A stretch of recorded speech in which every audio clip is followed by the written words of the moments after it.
দেখতেছি ভাঙ্গে ফেলাইছে অনেক বাড়িঘর ভাঙ্গে ফেলাইছে, অনেক কষ্ট দিয়েছে গরিবের, অনেক ই দিয়েছে।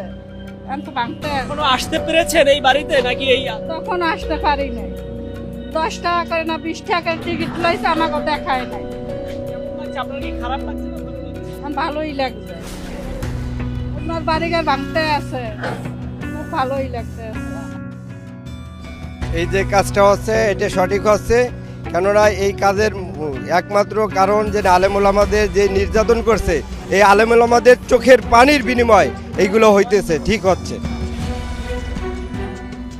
আমি আসলে থাকি মোহাম্মদপুর, আমি রাত্রি সংবাদ পেয়েছি, তো সকালে ফজর নামাজ পড়ে আসছি শুধুমাত্র দেখার জন্য যে আল্লাহ তাআলা পৃথিবীতেই যারা জুলুম অত্যাচার করে মানুষের প্রতি, তাদের একটা দৃষ্টতা এবং দৃষ্টান্ত আল্লাহ তাআলা দেখাচ্ছেন, যেন পরবর্তী জেনারেশন এর থেকে শিক্ষা গ্রহণ করে। আল্লাহ তাআলা পবিত্র কোরআনে বলেছেন, ইন্না ফি যালিকা লাইবরাতাল লিউলিল আবসার, যে প্রতিটা দৃষ্টান্তের মধ্যে যারা চাক্ষুষ্মান, যারা দৃষ্টিসম্পন্ন, অন্তর্দৃষ্টিসম্পন্ন, তাদের জন্য অবশ্যই শিক্ষা রয়েছে। তো আমরা আশাবাদী এর মধ্যে পরবর্তী যারা নির্বাচন করবেন, যারা ক্ষমতায় আসবেন, যেই আসুক, তারা যেন এর থেকে শিক্ষা গ্রহণ করে এবং বাংলাদেশের মানুষকে যেন একটি শান্তি এবং সুখের বাংলাদেশ উপহার দেয়। একটা শয়তানের রাজত্ব ভেঙে পড়ে আছে, ভাঙা হচ্ছে, আমরা ভাঙতেছি।